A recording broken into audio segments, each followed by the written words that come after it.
Hi friends, welcome back. तो आज का हमारा वीडियो है सऊदी अरब ने हैरान किया। ओके, भारत से पंगा नहीं लेंगे, अमेरिका से मदद मांगी, दुनिया में पहली समथिंग पीएम मोदी। तो चलते हैं, शुरू करते हैं। अमेरिका में डोनाल्ड ट्रंप की रिपब्लिकन पार्टी और कमला हैरिस की डेमोक्रेटिक पार्टी के लोग एक साथ भारत के मुद्दे के ऊपर क्यों आ गए हैं? चाइना ने कौन सा एग्जाम्पल सेट किया है जिस पर भारत की सरकार को भी एक बहुत ही बड़ा सबक लेना चाहिए? सऊदी अरब के अब म्यूचुअल डिफेंस एग्रीमेंट से क्या प्रॉब्लम हो गई है जिसके बाद सऊदी अरब को खुद के फैसले के ऊपर डाउट हो रहा है? और रिलायंस इंडस्ट्रीज ने अब कौन सा रिकॉर्ड ब्रेक कर दिया है? काफी सारी इंपॉर्टेंट अपडेट्स आ रही हैं जो आपको मेन स्ट्रीम के न्यूज चैनल्स के ऊपर भी देखने को नहीं मिलेंगी, इसलिए वीडियो को एंड तक देखिएगा। सबसे पहले बात करते हैं भारत और अमेरिका के बारे में। रेफरेंस के लिए आपकी स्क्रीन के ऊपर आर्टिकल का स्क्रीनशॉट है। जैसा कि आपको पता होगा, इस साल 2025 का जो क्वाड समिट होना था उसको भारत ने होस्ट करना था और डोनाल्ड ट्रंप और बाकी सभी क्वाड देशों के लीडर्स को भारत आना था। लेकिन भारत और अमेरिका के बीच ट्रेड वॉर के कारण भारत में होने वाला क्वाड समिट अभी तक मटेरियलाइज नहीं हो पाया है और न ही किसी भी क्वाड देश की कोई भी सरकार इसके बारे में बात कर रही है। अक्टूबर महीना भी खत्म होने वाला है और साल 2025 को खत्म होने में केवल 2 महीने रह गए हैं। ऐसे में न सिर्फ भारत सरकार बल्कि अब अमेरिका के कई सारे सीनेटर्स और लॉ मेकर्स ने भी क्वाड समिट के ऊपर डोनाल्ड ट्रंप को घेरना स्टार्ट कर दिया है। न्यूज निकल कर आ रही है कि रिप्रेजेंटेटिव ग्रेगरी डब्ल्यू मीक्स, जो कि हाउस फॉरेन अफेयर्स कमेटी में सीनियर डेमोक्रेटिक लीडर हैं, उनके साथ कुछ और लॉ मेकर्स ने डोनाल्ड ट्रंप को लेटर लिखकर मांग की है कि डोनाल्ड ट्रंप भारत जाकर क्वाड समिट को अटेंड करें। भारत जाकर क्वाड समिट अटेंड करना इंडो पैसिफिक रीजन में अमेरिका के इंटरेस्ट और अमेरिका के हितों को एडवांस करने के लिए बहुत ही स्ट्रेटेजिक निर्णय होगा और चाइना को टक्कर देने के लिए अब ये बहुत इंपॉर्टेंट हो जाता है कि अमेरिका इंडो पैसिफिक के रीजन में अपने लीडरशिप को शो करे। इसके अलावा इन सबने लेटर में और भी कई सारे पॉइंट्स को ऐड किया है, लेकिन एक इंपॉर्टेंट चीज ये है कि ये लेटर किसी भी एक पार्टी द्वारा समर्थित नहीं है। ये बाई पार्टीजन कॉल है, यानी कि डोनाल्ड ट्रंप की रिपब्लिकन पार्टी और कमला हैरिस की डेमोक्रेटिक पार्टी, दोनों पार्टीज के लॉ मेकर्स ने मिलकर एक साथ ये लेटर साइन करके प्रेसिडेंट डोनाल्ड ट्रंप के डेस्क के ऊपर भेजा है। लास्ट ईयर भी जो बाइडेन के समय क्वाड समिट के लिए उन्होंने भारत आने से इनकार कर दिया था, जिसके बाद क्वाड समिट अमेरिका में यूनाइटेड नेशन जनरल असेंबली की साइडलाइंस के ऊपर किया गया था। लेकिन वो खैर इलेक्शन ईयर था और उस साल अमेरिका के अंदर प्रेसिडेंसी इलेक्शन होने। चलिए, इंडिया को ज़्यादा क्वाड के ऊपर डिपेंडेंट नहीं रहना चाहिए, आपको खुद ही चाइना को टैकल करना है। ये बोलना कि यूएसए का आना बहुत ज़रूरी है वरना क्वाड ख़त्म हो जाएगा, तो ऐसा नहीं। इंडिया को बोलना चाहिए हम खुद ही एनफ हैं टू काउंटर चाइना। एंड अगर क्वाड समिट इस साल भारत में होता ही नहीं है तो इसका मतलब है कि डोनाल्ड ट्रंप ने भारत और अमेरिका के रिलेशंस के ऊपर ऐसा कोई बात नहीं, तो डिपेंडेंट क्यों होते हो यार? हर चीज़ में डिपेंडेंट क्यों नहीं होता? को नहीं यार, नहीं है, कोई बात नहीं यार। You just yourself counter China and move on. कर दिया है जो दोबारा रिपेयर बिल्कुल नहीं होने वाला है और वो ट्रस्ट अमेरिका के साथ दोबारा कभी बिल्ड नहीं होगा। नो प्रॉब्लम, आगे बढ़े। इसके साथ ही न्यूज निकल कर आ रही है कि भारत के जो अमेरिका को एक्सपोर्ट्स होते थे उसमें मंथ ऑन मंथ सितंबर महीने में 20% की गिरावट आई है। Okay, because of tariff. Reference के लिए आपकी स्क्रीन के ऊपर बीबीसी न्यूज के आर्टिकल का स्क्रीनशॉट है। मई महीने में भारत ने अमेरिका को 8.8 बिलियन डॉलर्स के एक्सपोर्ट किए थे और मई के बाद जून, जुलाई, अगस्त और सितंबर 4 महीने भारत के अमेरिका को एक्सपोर्ट्स लगातार ड्रॉप होते गए हैं और सितंबर महीने में भारत ने अमेरिका को मात्र 5.5 बिलियन डॉलर्स के एक्सपोर्ट किए हैं। इसके साथ ही डोनाल्ड ट्रंप ने अगेन आज ये क्लेम किया है कि भारत के प्रधानमंत्री नरेंद्र मोदी ने उनको प्रॉमिस किया है कि भारत की सरकार रशिया से क्रूड ऑयल परचेज करना बंद कर देगी। डोनाल्ड ट्रंप ने इसके साथ ये भी ऐड किया कि इस प्रोसेस में थोड़ा टाइम लगता है, अचानक से बंद नहीं किया जा सकता है, लेकिन ये प्रोसेस जल्दी खत्म हो जाएगा। इंडिया जब रशिया से ऑयल परचेज करना बंद कर देगा तो इस युद्ध को खत्म करना और भी आसान हो जाएगा। इसके आगे डोनाल्ड ट्रंप कहते हैं कि इंडियंस ने कहा है कि शॉर्ट टाइम के अंदर वो बंद कर देंगे एंड उसके बाद जब ये रशिया यूक्रेन वॉर खत्म हो जाएगा, इंडिया उसके बाद वापस से रशियन ऑयल परचेज करेगा। ये डोनाल्ड ट्रंप की स्टेटमेंट है। अब ये दूसरी बार है जब डोनाल्ड ट्रंप ने ये क्लेम किया है कि भारत के प्रधानमंत्री मोदी ने उनसे कहा है कि हम रशिया से ऑयल परचेज करना बंद कर देंगे। 2 दिन पहले जब डोनाल्ड ट्रंप ने ऐसा क्लेम पहली बार किया था, उस समय भी भारत के विदेश मंत्रालय ने कहा था कि भारत अपने कंज्यूमर्स को प्राथमिकता देते हुए इंडिपेंडेंट फैसले लेगा। इस बार तो डोनाल्ड ट्रंप ने अपनी स्टेटमेंट में ये भी ऐड किया है कि उन्होंने प्रधानमंत्री मोदी के साथ बातचीत की थी। कुछ ना कुछ चल रहा है मोदी जी और मिस्टर ट्रंप के बीच में, कुछ चल रहा है, but they don't want to tell the public. That's what I think. And उसमें प्रधानमंत्री मोदी ने डोनाल्ड ट्रंप से ऐसा प्रॉमिस किया है। डोनाल्ड ट्रंप की स्टेटमेंट के बाद भारत के विदेश मंत्रालय का भी एक बार फिर से एक नया बयान आ गया है जिसमें भारत ने कहा है कि प्रधानमंत्री मोदी और डोनाल्ड ट्रंप के बीच कोई भी फोन कन्वर्सेशन नहीं हुई है और जहां तक बात है क्रूड ऑयल इंपोर्ट्स की, तो हम अपने कंज्यूमर्स के हितों को उनको प्राथमिकता देते हुए उसके ऊपर फैसला करेंगे। वी डोंट नो कि झोल क्या है, but something is going on. वैसे अब क्रूड ऑयल की बात ही हो रही है तो आपकी जानकारी के लिए बता दूं कि इंटरनेशनल मार्केट के अंदर क्रूड ऑयल की कीमतें हिस्टोरिक लो के ऊपर आ गई हैं। जो ब्रेंट क्रूड ऑयल होता है उसकी कीमत $61 पर बैरल तक गिर गई है और जो WTI क्रूड ऑयल है उसकी कीमत $57 पर बैरल तक आ गई है। कोविड के समय को अगर हम इग्नोर भी कर दें तो लास्ट टाइम ये ऑयल प्राइसेस इंटरनेशनल मार्केट के अंदर साल 2017-18 में आए थे और उस लेवल के ऊपर एक बार फिर से आ गए हैं। लेकिन इसके बावजूद भारत में सेंट्रल और स्टेट गवर्नमेंट्स पेट्रोल और डीजल की कीमतें कम, देखिए हाँ, तो यही था कि पेट्रोल की कीमतें कम हो रही है कि नहीं हो रही, करने का नाम नहीं ले रही है। वही तो पॉइंट क्या हुआ फिर?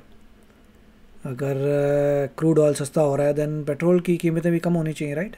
हमेशा ये देखा गया है कि जब भी इंटरनेशनल मार्केट में प्राइसेस बढ़ जाते हैं तो पेट्रोल और डीजल के प्राइसेस भारत की सरकार और जितने भी स्टेट गवर्नमेंट से सब बढ़ा देती हैं। ओहो रियली?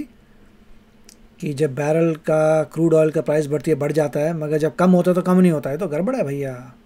लेकिन जब इंटरनेशनल मार्केट में प्राइसेस कम होते हैं तो पेट्रोल और डीजल के प्राइसेस कभी कम नहीं किए जाते हैं। वाई पूछना चाहिए गवर्नमेंट से, वाई? फिर सरकार बीजेपी की हो या फिर कांग्रेस की। नेक्स्ट अपडेट आ रही है भारत पता नहीं why. We have to really, people should be really concerned about this. के फॉरेन रिजर्व्स और गोल्ड रिजर्व्स को लेकर न्यूज निकल कर आ रही है कि भारत के फॉरेन रिजर्व्स में गोल्ड की परसेंटेज 14.7% तक आ गई है और बताया जा रहा है कि भारत की सरकार ने अब अपने जो टोटल फॉरेन रिजर्व्स हैं उसके अंदर गोल्ड एक्युमुलेशन काफी तेज कर दी है। रेफरेंस के लिए आपकी स्क्रीन के ऊपर आर्टिकल का स्क्रीनशॉट है। न्यूज निकल कर आ रही है कि भारत की सरकार के पास जितना गोल्ड है उसकी वैल्यू इस समय $102.4 बिलियन तक आ गई है। हिस्ट्री में पहली बार है जब भारत के गोल्ड रिजर्व्स की वैल्यू। कोई बात नहीं, आपको कंपेयर करना है चाइना के पास कितना है, ये ठीक है, ये आउट ऑफ कंपैरिजन है। You compare with China and then tell me किसके पास ज़्यादा है। $100 बिलियन को क्रॉस कर गई है, यानी कि $697 बिलियन के जो फॉरेन रिजर्व्स हैं उसमें से $102 बिलियन के गोल्ड रिजर्व हैं। कोई बात नहीं, tell me in comparison to other countries क्या सिचुएशन है। नेक्स्ट अपडेट आ रही है भारत और पाकिस्तान को लेकर। अफगानिस्तान के साथ कॉन्फ्लिक्ट के बीच Pakistan army chief general Asim Munir ने अगेन भारत के ऊपर बयान जारी किया है। छोटे मोटे बयान करते रहते हैं, इतने फोकस करके सुनोगे तो वो जानबूझ के देंगे ऐसे बयान, क्योंकि उनको पता है कि इंडिया इतने फोकस से सुनता है। आपको परवाह तक नहीं करनी चाहिए छोटी मोटी कंट्री क्या बोलती है, हु केयर्स यार।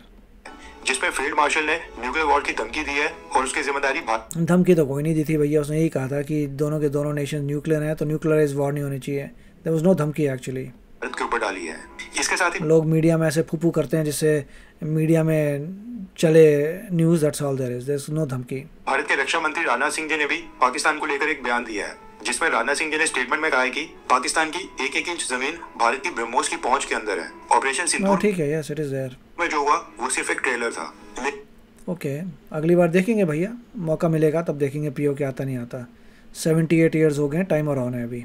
लेकिन उस ट्रेलर ने पाकिस्तान को ये एहसास दिला दिया है कि अगर भारत पाकिस्तान को जन्म दे सकता है तो समय आने पर वही भारत। अब आगे मुझे बताने की जरूरत नहीं है, चलो जब होगा तब बात करेंगे, अभी क्या बोलना।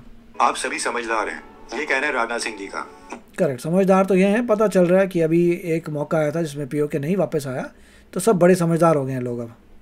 नेक्स्ट अपडेट आ रही है सऊदी अरब और अमेरिका को लेकर और रेफरेंस के लिए आपके स्क्रीन के ऊपर आर्टिकल का स्क्रीनशॉट भी है। दरअसल न्यूज निकल कर आ रही है कि सऊदी अरब ने पाकिस्तान के बाद अब अमेरिका के साथ भी एक डिफेंस एग्रीमेंट साइन करने के लिए फ्रेश नेगोशिएशन स्टार्ट कर दिए हैं। कुछ समय पहले इजराइल ने कतर में स्ट्राइक्स की थी, जिसके बाद अमेरिका ने कतर को एश्योरेंस देने के लिए कतर के साथ एक म्यूचुअल डिफेंस एग्रीमेंट साइन किया था, जिसमें साफ तौर पर मेंशन किया गया था कि कतर के ऊपर हमला अमेरिका के ऊपर हमला माना जाएगा। अब न्यूज निकल कर आ रही है कि सऊदी अरब भी सेम इसी तरह की एश्योरेंसेस वाला एग्रीमेंट अमेरिका के साथ साइन करना चाहता है। अगले महीने नवंबर महीने में सऊदी अरब के क्राउन प्रिंस मोहम्मद बिन सलमान अमेरिका की विजिट के ऊपर जाने वाले हैं और सऊदी अरब उसी विजिट में ये पैक्ट साइन करना चाहता है। सऊदी अरब ने पिछले महीने पाकिस्तान के साथ भी एक म्यूचुअल डिफेंस एग्रीमेंट साइन किया था, लेकिन ऐसा लग रहा है कि सऊदी अरब को पाकिस्तान के ऊपर बिल्कुल भी भरोसा नहीं है कि पाकिस्तान उनका डिफेंस कर पाएगा। और पाकिस्तान के रिसेंट टाइम्स के अंदर 3 पड़ोसी देशों के साथ कॉन्फ्लिक्ट उभर कर सामने आए हैं। ये जो अफगानिस्तान के साथ रिसेंट कॉन्फ्लिक्ट शुरू हुआ है, इसमें तो पाकिस्तान की मदद करना दूर की बात है। सऊदी अरब ने अफगानिस्तान की तालिबान लीडरशिप को भी कॉल आउट तक नहीं किया है। एंड अब ये न्यूज आना है कि सऊदी अरब अमेरिका के साथ डिफेंस पैक्ट साइन करना चाहता है। ये दिखाता है कि पाकिस्तान आर्म्ड फोर्सेस की क्या इज्जत रह गई है। नेक्स्ट अपडेट आ रही है रिलायंस जियो कंपनी को लेकर। रेफरेंस आपके स्क्रीन के ऊपर आर्टिकल का स्क्रीनशॉट है। न्यूज निकल कर आ रही है कि रिलायंस जियो कंपनी ने 500 मिलियन सब्सक्राइबर के मार्क को टच कर लिया है, यानी कि भारत में 50 करोड़ लोगों के पास रिलायंस जियो का नेटवर्क है। टू बी प्रिसाइज, रिलायंस जियो के टोटल 50 करोड़ 64 लाख सब्सक्राइबर्स हो गए हैं और न सिर्फ भारत बल्कि रिलायंस जियो कंपनी दुनिया की सबसे ज्यादा सब्सक्राइबर्स वाली कंपनी बन गई है। वैसे आप कौन सी सिम का इस्तेमाल कर रहे हैं, जियो, एयरटेल, वोडाफोन आइडिया या फिर BSNL? नीचे कमेंट करके बताएं। बहुत ही प्यारी न्यूज़ थी, डिफरेंट न्यूज़ थी, कमाल की थी। मगर एक न्यूज़ में मैं आपसे पूछना चाहूँगा कि जब क्रूड ऑयल की प्राइसेस बढ़ती हैं तो पेट्रोल महंगा हो जाता है, मगर जब क्रूड ऑयल की प्राइसेस कम होती हैं तो रेट नीचे क्यों नहीं गिरता? ये मेरे ख्याल से गवर्नमेंट से पूछना चाहिए कि ऐसा क्यों हो रहा है। हर बार ये नहीं कह सकते महंगाई है जी महंगाई है, या आप ये गवर्नमेंट कह सकते कि पहले से सब्सिडी दे रखी है तो जब कम होती हैं प्राइसेस तो आपका रिकवरी थोड़ी होती है। आई डोंट नो उसके पीछे लॉजिक क्या है, बट ये अजीब सी बात थी कि कभी भी प्राइसेस डाउन नहीं होती। अगर आप यूएस में देखें तो हर पेट्रोल पंप में अलग प्राइस होती है। यहाँ पे पूरा कैपिटलिज्म है, यहाँ पे कोई ऐसा नहीं है कि गवर्नमेंट ने कंट्रोल कर रखे हैं prices, there is no such thing. हर पेट्रोल पंप में जाएंगे you will find a different price. आपको जो पेट्रोल पंप में कहीं कम मिल रही है, कहीं ज़्यादा मिल रही है, ज़रा मतलब फ़र्क तो होता ही है, ऐसी बात नहीं है, फ़र्क तो होता है। और नॉर्मली लोग जो है फिर वहीं जाते हैं जो नॉर्मली सस्ता बेचता है, बट हो सकता है उस दिन जो है वो महंगा बेच रहा हो। और फ्लक्चुएट होती हैं, रोज़ जाओ रोज़ नई प्राइस हो जाती है, 3-3 घंटे बाद प्राइसें चेंज हो जाती हैं, हर जगह पूरा रैंडमनेस है। तो ये भी एक लोचा है। तो आप बताइए इसके बारे में आपके क्या विचार हैं। मिलेंगे अगले वीडियो में। Take care, bye bye. तो अगर आप मेरे इस चैनल पे नए हो तो जल्दी से सब्सक्राइब के बटन को हिट करो और बेल आइकन को क्लिक करो, ताकि आपको मेरा जब नया वीडियो मैं लगाऊं आपको उसके बारे में जल्दी से पता चल जाए।